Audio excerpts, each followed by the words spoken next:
여러분 안녕하십니까? 저는 서정길 목사입니다. 오늘 마태복음 강좌 제24강을 여러분하고 나누도록 하겠습니다. 마태복음 24장 1절에서 51절까지 말씀이고요. 오늘은 주제가 돌 하나도 돌 위에 남아있지 않고 라는 주제를 설정을 했습니다. 네. 먼저 이제 얘기 하나 하면요. 저희 집에서 멕시코까지 가는데 그렇게 거리가 멀지 않습니다. 한 3시간만 드라이브 하면은 멕시코 경계선을 넘을 수가 있습니다.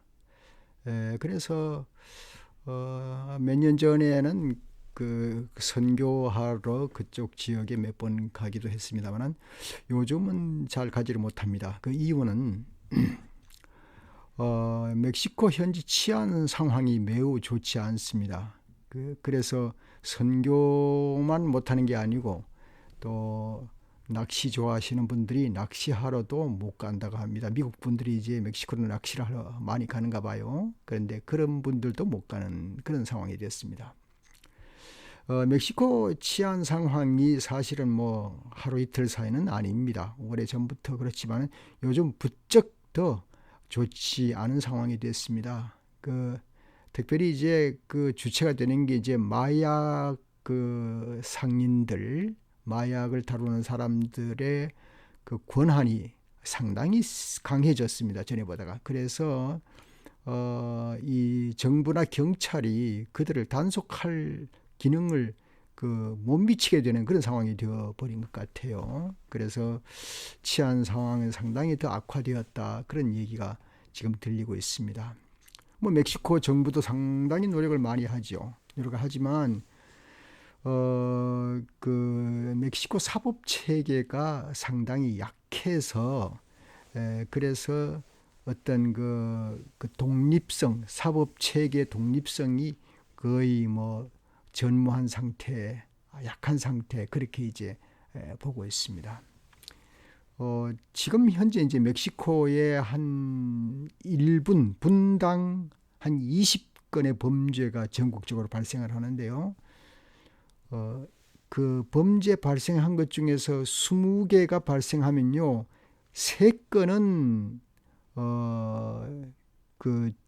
신고가 되는데요. 17건이 신고가 되지 않습니다. 그러니까 치안 당국에 아예 접수가 되지 않으니까 그 참 어렵겠죠.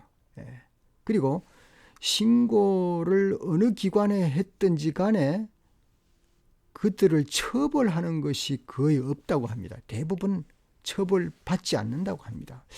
그러니까 범죄한 사람들이 처벌을 받지 않으니까 점점 더 기승을 부리게 되는 그런 상황이 되는데요.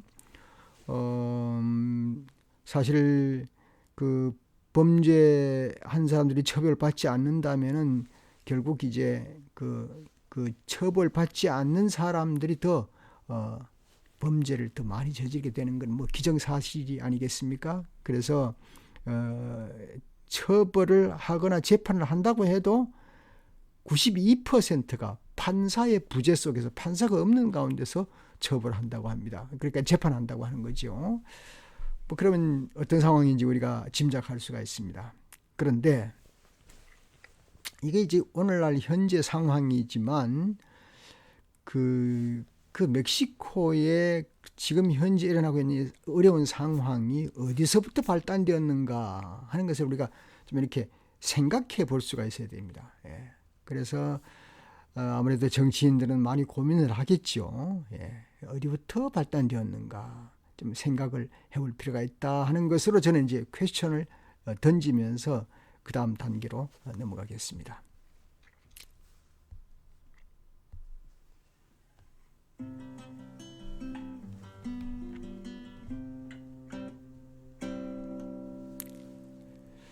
오늘 본문 말씀이 이제 1절에서 51절까지인데요. 저는 문단별로 먼저 구분을 하도록 하겠습니다. 문단별로 구분하면 첫 번째 이제 1절에서 14절까지는 세상 종말에 일어날 일들을 예수님께서 말씀하셨고요.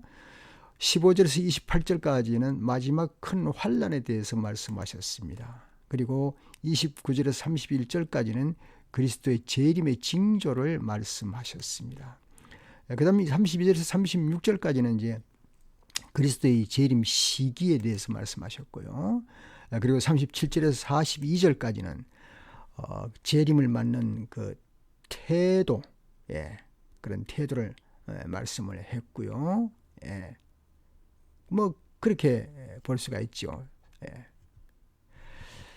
37절에서 41절까지는 재림 때의 심판과 노아의 비유, 그런 말씀으로 되어 있습니다.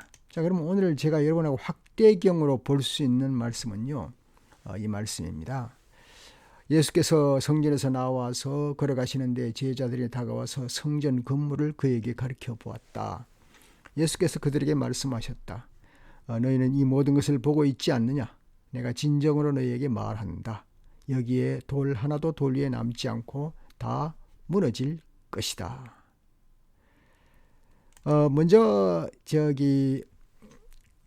이 본문 말씀을 잘 보면은 결국 그 헤롯 성전 얘기가 나오는데요. 성전에 돌 하나도 돌 위에 남지 않고 다 무너질 것이다 하는 말씀은 참 이스라엘 백성에게는 충격적인 이야기가 되겠지요. 제자들 중에는 그 예루살렘을 자주 가보지 못한 사람들이 많았을 것입니다. 그들은 이제 갈릴리 사람으로서 고원지대에 자라났기 때문에, 또 혹은 어촌 사람들이기 때문에 뭐 도시 생활보다는 고기잡이나 농촌이나 어촌 생활에 익숙한 사람들이라고 볼 수가 있겠습니다.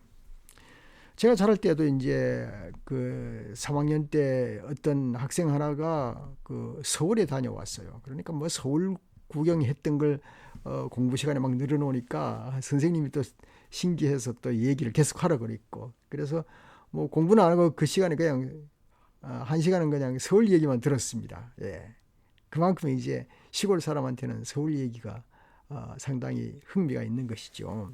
자, 역시 제자들 눈에는 예루살렘 광경이 참 놀랍고 희한했을 것입니다. 그 중에 신기한 게 하나 있는데, 그건 무엇인가 하면은 성전, 헤롯이 지은 성전을 보고 정말 놀랐습니다. 놀라니까 이제 그들이 예수님 보고, 자, 이 헤롯 성전을 한번 보십시오. 예수님 대단하지 않습니까? 하고 헤롯 성전을 얘기를 했습니다. 헤롯 성전요. 사실은 성전 건물 중에서 이 고대 건축학적으로요, 상당히 불가사의에 놓여 있는 그런 그 성전, 그 건축물이라고 볼 수가 있습니다. 그래서 심지어는 헤롯 성전을 보기 전까지는 아름다운 건물을 보았다고 아무도 말하지 말아라, 그런 말이, 속담까지 있을 정도입니다. 성지순례 중에서 자세히 본 것으로는, 뭐 제가 본 것으로는 말이죠, 지금 남아있는 잔해 중에서 통곡의 벽이 있지 않습니까? 그것만 남아있죠. 그 벽만 보아도 그 규모와 기술이 얼마나 뛰어났다는 것을 감히 짐작할 수가, 예감할 수가 있습니다. 예루살렘 도시는 산 아래에 있습니다. 산 아래에 있고요, 높은 시온산이 있는데 그 산의 정상은 평지로 되어 있어가지고 평지 넓은 끝에 어마어마한 성전이 대리석으로 꾸며졌습니다. 산이 있는 성전과 도시 사이에는, 저 아래 이제 도시가 있는데요, 그 아래 도시 사이에는 큰 긴 다리가 놓여져 있습니다. 뭐 길이가 한 13m 됐다고 하는데요. 그래서 산과 성전에는 그런 다리가 놓여져 있고, 행각들이 있고, 솔로몬의 행각에 왕의 행각들이 이제 다 서 있는데요, 행각의 한 덩어리가 말이죠, 큰 덩어리가 돌로 깎은 기둥 받침으로 되어 있는데, 그 받침의 높이는 11m이고 둘레는 이 세 사람이 둘러서서 겨우 껴안을 수 있을 만큼의 굵은 것이었다고 합니다. 예수님께서 이 놀라운 건물을 바라보시면서 여기에 돌 하나도 돌 위에 남지 않고 다 무너질 것이다, 그렇게 말씀했을 때 얼마나 충격을 받았겠습니까? 사실은 이러한 상황이 일어나리라고는 생각지도 못했습니다. 헤롯이 지은 성전은요, 정말로 크고 웅장했습니다. 화려했고요. 성전에는 돌 한 개가 그 길이가 말이죠, 45규빗이라 그랬으니까 거의 70피트, 여러분, 제가 이 강의를 준비하면서 70걸음을 일부러 바깥에서 한번 걸어봤어요. 거의 큰 집 한 채의 길이와 맞먹더라고요. 보니까. 예. 그러니까 돌 한 개가 큰 집 한 채의 길이 정도 된다고 하니 이건 상상을 초월합니다. 어떻게 그런 돌을 마련할 수가 있을까? 이런 돌들이 여러 개가 있었다고 합니다. 이것이 이제 색칠을 칠해져서 따듬어진 가운데 건축물로 쓰여졌다고 하니 가히 짐작을 할 수가 있습니다. 그런데요, 두 번째 생각할 것은 로마의 디투스의 점령으로 인해서 성전이 붕괴됐다는 사실입니다. 조금 전에 말씀드린 대로 이 성전은 유대 민족의 자랑거리고 또 민족은 이것을 중심에 해서 태평세월을 사실은 누리고 있었습니다. 그러나 40년이 지난 이후에 모든 예수님의 말씀이 정확하게 성취되었습니다. 예루살렘은 AD 70년에 디토스의 지휘 아래 로마 군대에 의해서 함락이 되었습니다. 저도 2006년에 예루살렘에 가서 당시 상황을 눈으로 볼 수 있게 해놓은 그 모형을 보고 참 힘들었습니다. 여행 가이드 여행자의 그 설명을 들으니까 말이죠, 가슴이 아팠어요. 로마는 유대에게 성전을 보존하기 위해서 항복을 요구했습니다. 항복해라. 그러면 우리가 평화롭게 서로 관계를 맺으며 살아갈 수 있을 것이다. 그렇게 할 때에 유대인들은 항복을 하지 않았지요. 그래서 결국은 그들은 더 이상 노력할 수 없고 결국 점령에 이르게 됩니다. 점령 방법이 무엇입니까? 바깥에 진을 치고 그들이 그 성 안에서 굶어 죽게 하는 방법이었습니다. 자, 비참한 일이죠. 저는 그들이 포위 직전에요, 물이 자동으로 바깥에서 성내로 들어올 수 있도록 만든 그 물길을 자세히 그 가이드한테 설명을 들으면서 참 마음이 아리했습니다. 예. 디토는 그 세 개 탑을 제외하고는 성전과 성전 전체를 파괴하려는 명령이 내려지게 되었습니다. 그래서 누가 보더라도 한때 거기에 사람이 살았을 것이라고 생각할 수 있는 것들은 아무것도 남지 않았던 것입니다. 디토의 장군 가운데 한 사람이 그 성전 파괴 기초하는 기초를 그 파헤쳐 보습으로 그 파헤쳐 가면서 끌어낸 일이 볼 수가 있는데요. 미가서 3장 12절에 보면은 시온은 밭같이 가을물당하고라는 말씀이 그대로 예언 성취가 된 것으로 볼 수가 있습니다. 예수님의 말씀하신 본문에 돌 하나도 돌 위에 남지 않았다, 그리고 다 무너졌다 하는 말씀은 바로 그것입니다. 예. 어떻게 돼서 기초공사까지 거의 다 이렇게 드러낼 정도의 상태가 된 것입니다. 그것뿐입니까? 백성들의 그 고통의 현장을 좀 볼 수가 있는데요. 고통의 모습은 참 지긋지긋한 그 포위 공격과 기아에 대해서 요세푸스라고 하는 그 역사학자, 유명하죠. 역사학자가 기록을 하고 있는데 그 역사학자가 직접 자기도 경험했던 바입니다. 이렇게 기록해 놓았습니다. 예루살렘 안에 기근이 확대되었고 그 기근의 확대는 집안 식구들에게까지 덮쳤다. 다락에는 기아로 죽어가는 여자들과 어린아이들로 가득 찼고 거리에 있는 길이란 길은 모두 노인들의 죽은 시체로 채워졌으며 어린아이들도 젊은이들도 모두 기아로 퉁퉁 부어서 망령처럼 거리를 배회하다가 쓰러졌다. 이들을 매장하려 해도 병자에게는 힘이 없고 튼튼한 사람은 시체가 너무 많아서 엄두도 내지 못하고 그들 역시 언제 죽을지 몰랐다. 다른 사람을 매장하다가도 자기가 죽고 많은 사람들을 보고 있으면서 울음도 없고 눈물도 없었다. 서로 쳐다보기는 하지만 할 말이 없었고 깊은 침묵만 흐를 뿐이었다. 죽음의 밤이 그 도성을 덮어 씌우고 있었다. 그러나 이들은 모두 자기들의 눈을 성전을 향한 채 죽어가고 있었다.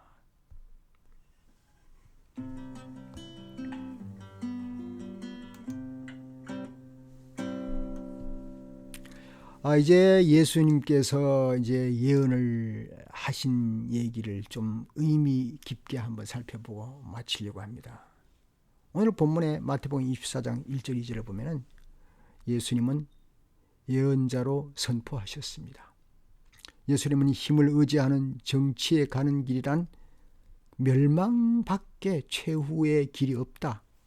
멸망밖에 없다. 그렇게 말씀하신 것이나 다름없습니다.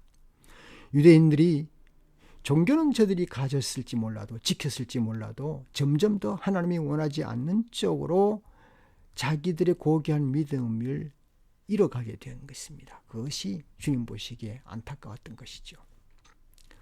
사실 예수님은 하나님의 아들로서 유대 나라의 중심에 오셨습니다. 그렇지 않습니까? 유대인들은 이 사실을 바로 알지 못했습니다. 오히려 저들은 더 부하고 안락하고 죄악된 일들을 추구했기 때문에 주님은 경고의 메시지를 수도 없이 많이 선포하였지만 그들은 그 메시지를 받아들이지 못했습니다. 만약에 구약의 예언자들의 선포만 자세히 듣고 생각만 조금 했더라면, 메시지에 귀만 기울였더라면 그들이 회개해서 돌이켜 주님에게로 돌아올 수 있을 것입니다. 다시 말해서 예언자의 말만 귀를 기울였어도 예수님이 진정한 메시아인지 아닌지를 볼 수가 있었을 것입니다. 아니 어쩌면은 저들 마음속에 보았을지도 모릅니다. 저는 메시아가 맞다. 그러나 저들이 벌써 굳어져 있는 종교심에 저들은 예수님을 거부하는 그 일로 계속 반동이 일어나게 된 것이죠. 그래서 사실은 예루살렘 붕괴는 시간 문제가 되어버렸습니다. 이것은 외세 문제라고 생각하기 쉽지만은, 그러나 예루살렘은 내부 부패가 먼저 붕괴되었다라고 볼 수밖에 없는 것입니다. 저는 조금 전에 멕시코 얘기를 했습니다만, 멕시코가 지금 외부의 공격을 받습니다. 정치가. 그 원치 않는 마약범들이 강해지면서 그 정치 힘은 약해지면서 외부의 공격을 받습니다. 그래서 정치가 제대로 되지 않습니다. 그런데 과연 여러분 생각해 보십시오. 이건 뭐 쉽게 생각할 수 있습니다. 정말 과연 외부의 세력 때문에 내부 정치가 약해졌는가? 이겁니다. 예수님이 이제 무화과 열매가 필요할 때에 바라보니까 무화과 나무가 열매를 맺지 못했다는 것을 알았습니다. 그래서 열매는 생명의 진액을 말하는 건데, 벌써 생명의 진액이 그 안에 없으므로 말라버렸다고 할 때에 예수님의 무화과 나무가 말란 것을 보시고 저주하신 것은 벌써 거기에 상징적인 의미가 그에 담겨져 있는 것입니다. 뭐냐? 유대인들이 회개할 기미가 전혀 없다는 겁니다. 생명력이 속에서 움트질 않은 겁니다. 다 지나가 버렸습니다. 예루살렘 성 안에 물론 애국자도 있고 믿음을 가진 사람도 있습니다. 뿌리를 지닌 사람도 있었겠지만 그 그루터기가 힘을 내어 우물 돋기까지는 미치지 못했습니다. 왜? 너무 세속적인 통치가 정치와 종교와 사회 저변에 다 깔렸기 때문에 어떤 영향력을 끼칠 만한 힘이 남아있지를 못한 겁니다. 그렇게 오랫동안 노아를 알고 아브라함을 알고 모세를 알고 이사야, 다니엘, 모든 선지자들을 다 알고 있지만 그것이 어떻습니까? 지식으로 알고 있었을 뿐입니다. 지식은 무엇입니까? 지식만 가지고 있는 것은 바로 형식으로 이어지는 겁니다. 율법을 지켜야 한다는 형식으로 이어지기 때문에, 그러므로 그것은 진정 자기들이 알고 있는 지식이 하늘의 양식으로 섭취하지를 못한 겁니다. 섭취하지 못한 것은 양식이 못 되는 거고, 양식이 없으면 메마르게 되는 거죠. 메말라 버린 지 오래되었다는 겁니다. 그러기에 저들은 구원의 메시아를 알아보지 못했고, 그 구원의 메시아가 오히려 핍박을 했고, 저들이 회복할 기회는 멀리 멀리 멀어져 가고만 있었습니다.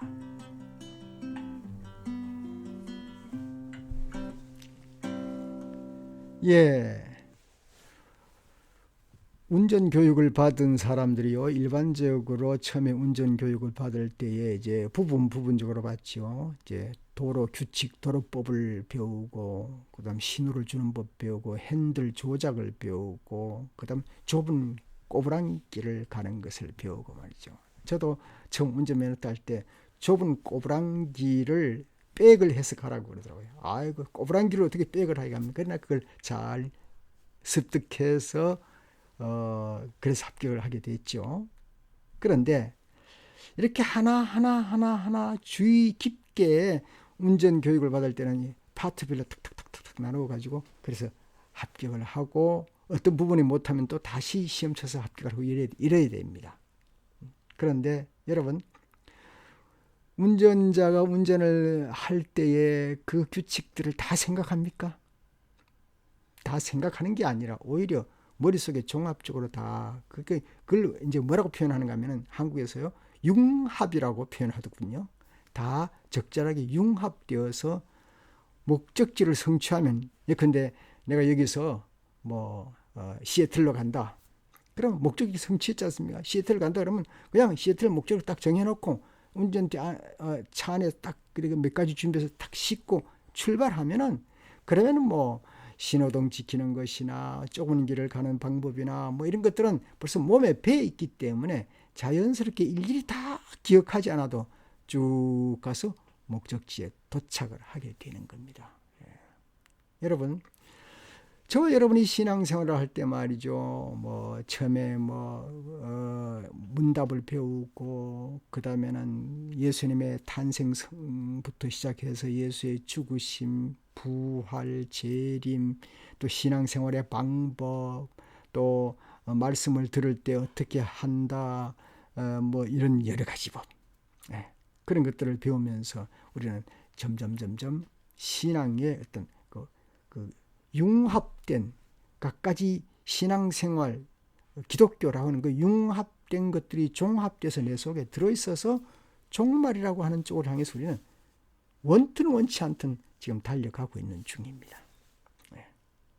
그러므로 우리 속에는 벌써 우리 주 예수 그리스도가 앞장서서 우리를 인도하는데, 그 인도하는 그 예수 그리스도께서는 이 땅에 오셔서 한 3년 동안 많은 사람들에게 가르치고 치유하고 또 가르치고 말씀을 전하고 경고하고 많이 했습니다만, 그런 과정을 통해서 하나님의 은혜가 저들에게 부어지길 바랬지만 때때로 유대인들과 많은 사람들은 하나님의 은혜를 거부했습니다.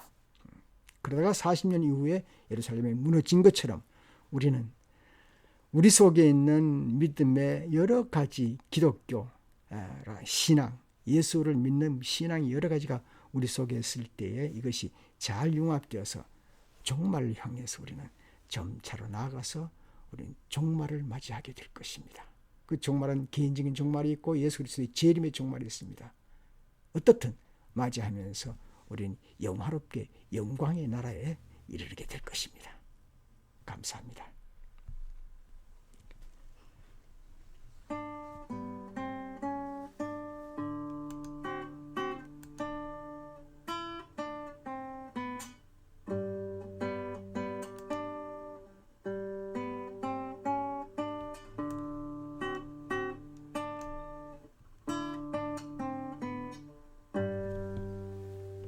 네, 마태복음 강좌 제24강을 모두 마치겠습니다. 감사합니다.